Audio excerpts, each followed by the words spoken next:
रात आहिस्ता आहिस्ता गुजरती जा रही थी। बहुत सा वक्त गुजरा। रात का ना जाने कौन सा पहर था कि इसके कमरे का दरवाज़ा बहुत आहिस्तगी से खुल गया। हिना पहले से ही होशियार थी। आज़ादी हासिल करने के जोश में वो बड़ी देर से इस लम्हे का इंतज़ार कर रही थी। कमरे का दरवाज़ा खोलकर कोई अंदर आया।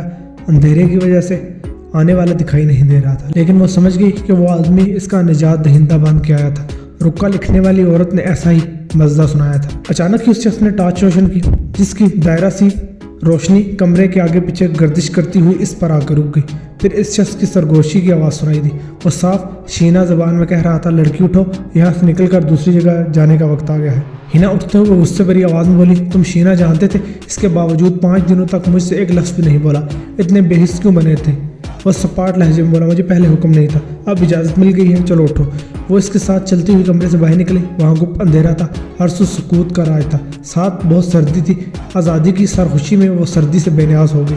इस शख्स ने टॉर्च की रोशनी में से आगे बढ़ने का इशारा किया। वो एक मुख्तसर से सहन से गुजरकर अहाते के दरवाजे के पास आई। वहाँ एक और शख्स 2 घोड़ों के लगाम थामे खड़ा था। इसके साथ आने वाले शख्स ने कहा, लड़की घोड़े पर सवार हो जाओ, ये बंदा तुम्हें अगली मंजिल तक पहुँचा देगा। हिना कुछ कहे बिना घोड़े पर सवार हो गई। दूसरा शख्स अपने घोड़े पर बैठ गया। दोनों अहाते से बाहर निकल गए। अब इस शख्स ने टॉर्च बंद कर दी। शायद इनके घोड़े सुधाए हुए थे। गुप्त अंधेरे में भी वो एक तरफ तेज चले जा रहे थे। आधी रात की तारीकी और सुकूत में इनका सफर बहुत देर तक जारी रहा। गहरे अंधेरे की वजह से आसपास की जगहों का हिना को इल्म नहीं हो रहा था। इतना अंदाज़ा हो रहा था कि वो किसी आबादी के अंदर ही सफ़र कर रहे थे। बहुत देर चलने के बाद एक जगह बिलाहिर उनका सफ़र ख़त्म हो गया। एक शख्स ने अंधेरे में डूबकर एक मकान की तरफ इशारा करके बताया कि वो मंजिल पर पहुंच गए हैं। इस शख्स के कहने पर वो घोड़े से उतर गई। वो मकान अलग थलग सा बना हुआ था।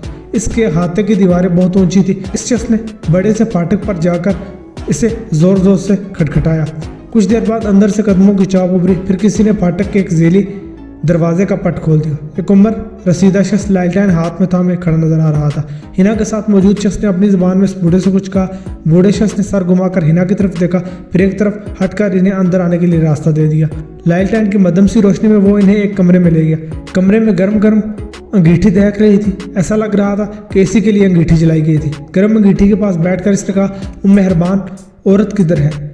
मेरे आने की उसे खबर कर दी है। इसके साथ आने वाले शख्स ने कहा, तुम इतने बेसुकून क्यों हो रही हो? कुछ सब्र से काम लो, हर काम अपने वक्त पर होगा। वो तेज लहजे में बोली, मुझे मत समझाओ कि क्या करना है। इन चंद दिनों में जो हालात मैंने देखे हैं, इसके बाद मुझे किसी पर भी भरोसा नहीं रहा। जब तक इस औरत को अपनी आंखों से देख ना लूँ, मैं किसी खुशफहमी में मुबतला नहीं होना चाहती। वो शख्स सपाट लहजे में बोला, तुम क्या सोचती हो क्या नहीं, इससे मुझे कुछ गर्ज नहीं। मेरी जिम्मेदारी तुम्हें यहाँ तक लाने की थी। अब आइंदा बाबा जांगू तुम्हारी देखभाल करेगा। बदकिस्मती से बाबा जांगू तुम्हारी ज़ुबान नहीं जानता। वो गुस्सीले लहजे में बोली, मैं ऐसे बेज़ुबान बूढ़े से क्या कहूँगी? खुदा के लिए इस औरत को बुलाओ, मैं इससे बात करना चाहती हूँ। इसने बेनियाजी से कहा, मुझे अपना गुस्सा मत दिखाओ, मैं कुछ नहीं जानता। बाबा जांगू बता रहा था, अगर हालात बेहतर हुए तो शीमा खातून मिलने आएंगी, इसलिए तुम आराम से रात गुजारो। कोई ज़रूरत है तो बाबा को बता दो। वो दोनों बाहर निकल गए। हिना ने कमरे का दरवाज़ा अंदर से बंद कर दिया। बहुत से अंदेशे और वाह में जहनों दिल पर बोझ किए हुए थे। इसने गर्म कमरे की पुरआसूदा हलवत में इन सारी सोचों को जहन से झटक दिया। लालटेन की लो धीमी करके एक तरफ पड़ी गदीले पर लेट गई। बहुत तवील सफ़र घोड़े की पुश्त पर कर कर यहाँ पहुंची थी। लेटते ही गहरी नींद में चली गई। इसकी आँख खुली तो अंगीठी बहुत पहले बुझ चुकी थी, जिसकी वजह से हल्की सी ठंडक महसूस हो रही थी। वो उठकर दरवाजे के पास आई। दरवाज़ा बाहर से बंद था। इसने ज़ोर ज़ोर से थपथपाया। ज़रा देर बाद खुल गया। रात वाला बूढ़ा, जिसका नाम बाबा जांगू था, कमरे में दाखिल हुआ। इसकी ज़ुबान खामोश थी, मगर आंखों में एक जारहाना इस्तफसार था। वो नागवारी से बोली, खुदा तुम्हें अक्ल दे, इतनी सी बात समझ जाओ कि कोई सोकर उठे तो इसे बैतुल हला की ज़रूरत होती है। साथ साथ इसे इशारों से मतलब समझाने लगी। बड़ी मगजमारी के बाद बाबा जांगू इसका मुद्दा समझा। इसे अपने पीछे पीछे आने का इशारा करके कमरे से बाहर जाने लगा। इस कमरे से बाहर एक खुला सहन था, एक बड़ा मकान था। बाबा जांगू इसे एक कमरे में ले गया। इसके साथ गुस्लखाना भी था। हिना रफ़ा हाजत और हाथ मुंह धोकर बाहर निकली तो बाबा जांगू बरामदे में मौजूद था। इशारों की ज़बान में इसे पहले वाले कमरे में चलने को कहा। हिना को इस बड़े मकान में बाबा जांगू के सिवा कोई मर्द या औरत नजर नहीं है। ऐसा लगता था ये पूरा मकान इसी के लिए खाली किया गया था। वो कमरे में जाकर बैठी तो बाबा जांगू एक केतली में चाय और साथ में मोटी मोटी रोटी ले आया। एक कटोरी में मक्खन भी था। हिना को बहुत भूख लग रही थी। इसने खूब डट कर नाश्ता किया। 2 दिन इसी तरह गुजर गए। वो औरत जिसका नाम शीमा मालूम हुआ था, अभी तक इसके सामने नहीं आई थी। इसने वैसे पहली वाली कैद से निजात दिलाकर एक तरह से इसके अंदर एक उम्मीद जगाई थी। अब ऐसा लगता था वो एक और कैद में फंस गई थी। इसे एक बेज़ुबान बूढ़े के हवाले करके फिर इसे अंदेशों में गिरा कर छोड़ दिया गया था। ये तीसरी रात थी। वो सोई हुई थी। रात का न जाने कौन सा पहर था। एकदम इसकी आँख खुल गई। चंद सानियों तक वो समझ ना सकी, फिर खौफ से उछल पड़ी। इससे बहुत करीब शदीद फायरिंग की आवाज़ें सुनाई देने लगी। कमरे के बाहर तवील बरामदे में वैसे वक्फे से लोगों के दौड़ने और इस तराबी अंदाज में बोलने की आवाज़ें सुनाई दे रही थी। अचानक ही कमरे के दरवाजे पर जोर जोर से दस्तक हुई। साथ ही इसकी खिदमत पर मामूर बाबा जांगू की मानूस आवाज़ सुनाई दी। वो अपने गैर मानूस ज़बान में शायद दरवाज़ा खोलने का कह रहा था। हिना ने सोने से पहले लालटेन की लो मध्यम कर दी थी। वो बिस्तर से उठकर लालटेन की लो ऊंची करके दरवाजे की सिमत पड़ी। इसने चटकनी खोली तो बाबा जांगू तेजी से अंदर आया। अपनी जुबान में इस्तरारी अंदाज में से कुछ कहने लगा, साथ ही हाथों से इशारा भी करने लगा। 3 दिनों में हिना इसके लहजे और हाथों के इशारों से मतलब बहुत हद तक समझने लगी। वो समझ गई बूढ़ा इसे कमरे से निकलकर इसके साथ चलने की बात कर रहा था। बूढ़ा तेज से चलता हुआ तवील बरामदे से होता हुआ एक आखिरी कमरे में से ले गया। कमरे के अंदर जाकर इसने लालटेन की लो दोबारा ऊंची की। कमरा रोशन हो गया। इस रोशनी में हिना ने देखा एक तरफ दीवार के साथ बड़ी सी अलमारी थी। बूढ़ा इस अलमारी को एक तरफ घसीट रहा था। बहुत कोशिश के बाद अलमारी थोड़ी सी खिसक गई। इसने देखा जहां अलमारी खिसकी थी वहां दीवार में खला पैदा हो गया था। बूढ़े ने इसे इशारा किया। वो करीब गई तो मालूम हुआ इस सलाह से नीचे की तरफ लकड़ी के जीने बने हुए थे। बाबा जांगू इससे पीछे आने का इशारा करते हुए जीनों से नीचे जाने लगा। हिना डरी सी इसकी तकलीद करते हुए नीचे उतरने लगी। 8-10 कदमों के बाद एक वसी तहखाना नजर आया। लालटेन की धीमी धीमी रोशनी में तहखाने की चीजें सी दिखाई देने लगी। वहां एक तरफ चारपाई पड़ी हुई थी, इसके ऊपर गर्म बिस्तर भी था। बाबा जांगू ने इशारों और गैर मानूस जबान में से समझाया कि वो चारपाई पर बैठ जाए, बाहर इसके लिए खतरा है। हिना ने कोशिश की कि इससे पूछे कि फायरिंग करने वाले कौन है, उन्होंने हमला क्यों किया। बाबा जांगू के पास इतना वक्त नहीं था कि वो इसके सवालात का जवाब दे पाता। वो हिना को इसी तहखाने में छोड़कर तेजी से जीने पर चढ़कर बाहर निकल गया। हिना की वो रात इसी तहखाने में बहुत परेशानी और बेसुकूने में गुजरने लगी। बाहर वक्फे से फायरिंग होती रही। तहखाने के अंदर वो खौफ से कांपती रही। बहुत देर तक डरी सहमी रहने के बाद न जाने कब उसकी आंख लग गई। आंख खुली तो तहखाने में बहुत हल्की सी रोशनी थी। रोशनी का मंबा तहखाने की एक दीवार पर छत के साथ छोटा सा मुस्ततील रोशनदान था। रोशनदान के अंदर की तरफ लोहे की सुलाहें लगी हुई थी। बहुत देर के बाद जीनों के ऊपर किसी भारी चीज के घिसटने की आवाज़ सुनाई दी। कुछ ही देर में जीनों पर बाबा जांगू मौजूद था। रोशनदान की धीमी रोशनी में वो करीब आया। इसके हाथों में चाय की केतली थी। एक कपड़े की पोटली में मोटी रोटी थी। तहखाना बहुत बड़ा था। इसमें गुसलखाना भी था। हिना गुसलखाने से फारिग होकर बाहर निकली। बाबा जांगू के लाए हुए नाश्ते से पेट की तलब कुछ कम की। इस दौरान इसके पूछने पर बाबा जांगू ने इशारों से बताया कि शीमा खातून का कुछ पता नहीं। रात की फायरिंग के बारे में इसके इशारों से हिना बस इतना ही समझ सकी कि दुश्मन अपने 2 आदमियों की लाशें छोड़कर भाग गए हैं, जबकि अंदर से मुकाबला करने वालों का भी एक बंदा जान सक गया था। हिना ने तहखाने से बाहर निकलने की बात की तो बाबा जांगू ने मना कर दिया। इसके मुताबिक दुश्मन दोबारा हमला करने वाले थे। ऐसे में बाहर इसके लिए खतरा था। दुश्मन कौन थे, उन्होंने हमला क्यों किया था, इसका जवाब बूढ़े बाबा जांगू के पास नहीं था। कुछ देर बाद बाबा जांगू वापस चला गया। हिना इस तहखाने के नीम अंधेरे में अपनी सोचों और बेलगाम वसवसों के साथ बैठी रही।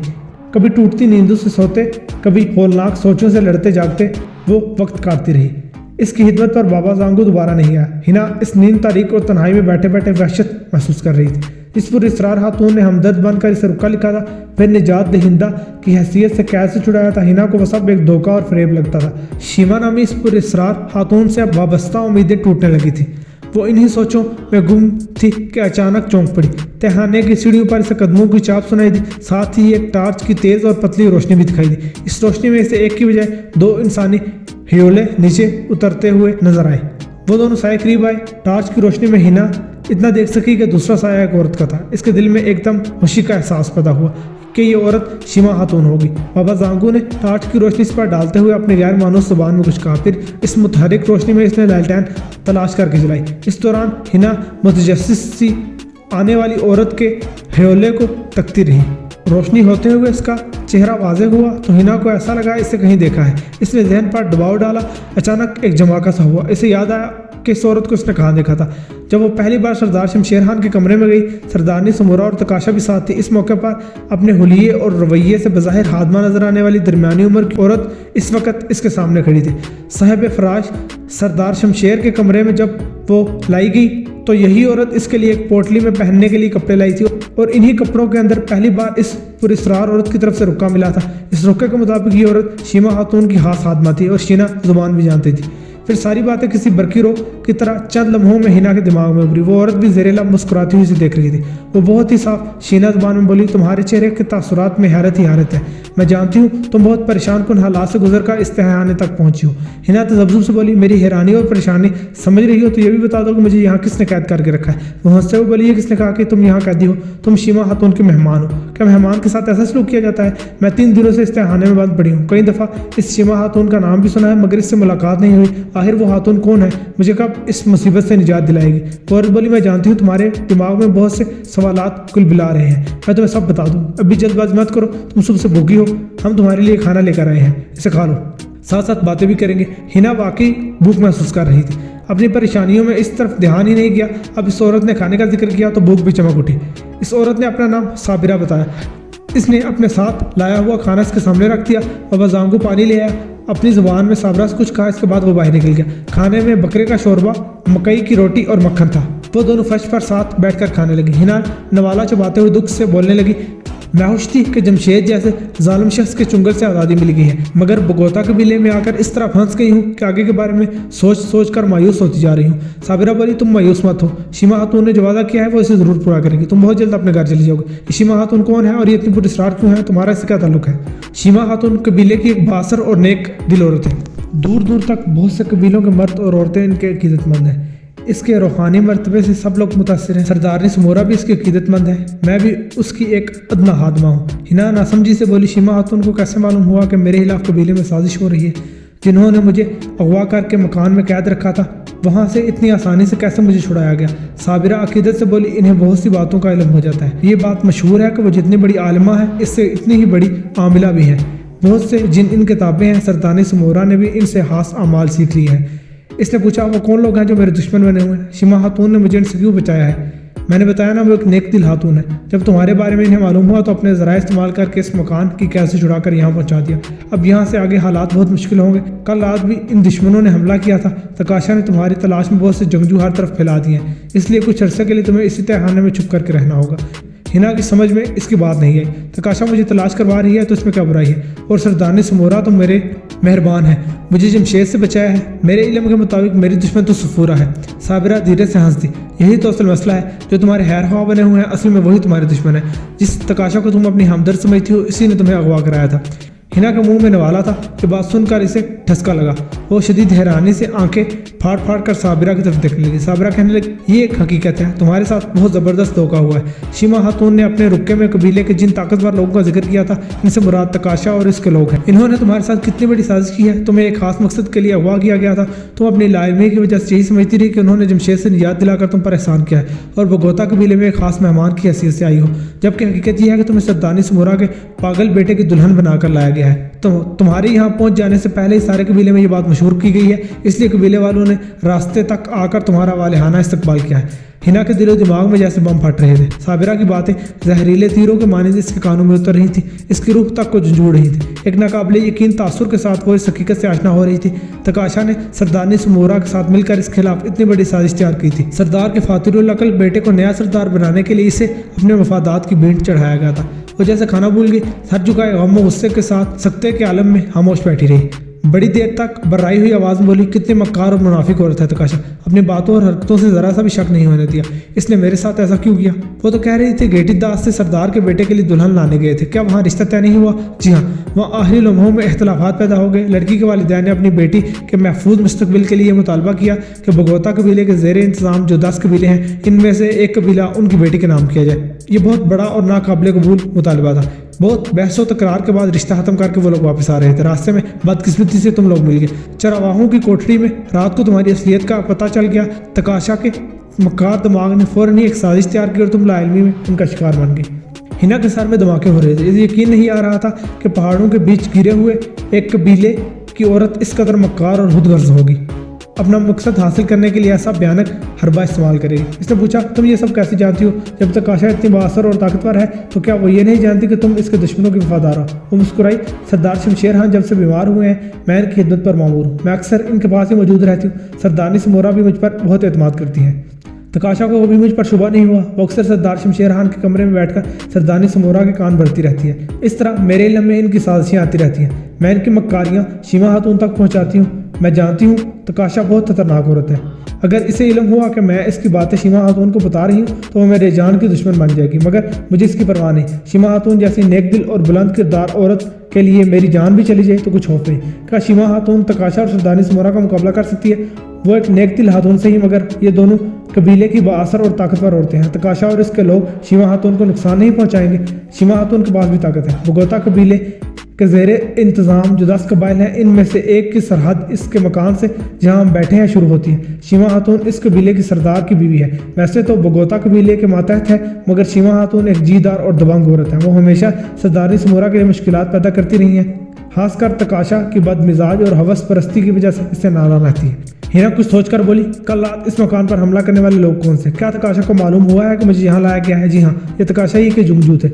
असल में जब इसने तुम्हें अगवा करके अपने महसूस ठिकाने में कैद किया तो सरदारनी समोरा समेत पूरे कबीले में ये बात मशहूर कराई गई कि सफूरा ने तुम्हें अगवा करके कहीं छुपा दिया है। सरदारनी समोरा वैसे भी आंखें बंद करके इसी की बातों पर यकीन करती है। इसने सफूरा को धमकी दी कि तुम्हें इसके हवाले कर दे। बेचारी सफूरा को खुद भी नहीं मालूम था कि तुम्हें किसने अगवा किया है। इससे तकाशा की मक्कारी और चालबाजी पर शुबा था, मगर कोई सबूत नहीं था। इत्तफाक से कैद के दौरान तुम्हारी निगरानी पर जो मामूर शख्स था, इसकी बीवी और वो शिमा खातून के अकीदतमंद है। इस शख्स ने अपनी बीवी से तुम्हारा जिक्र किया।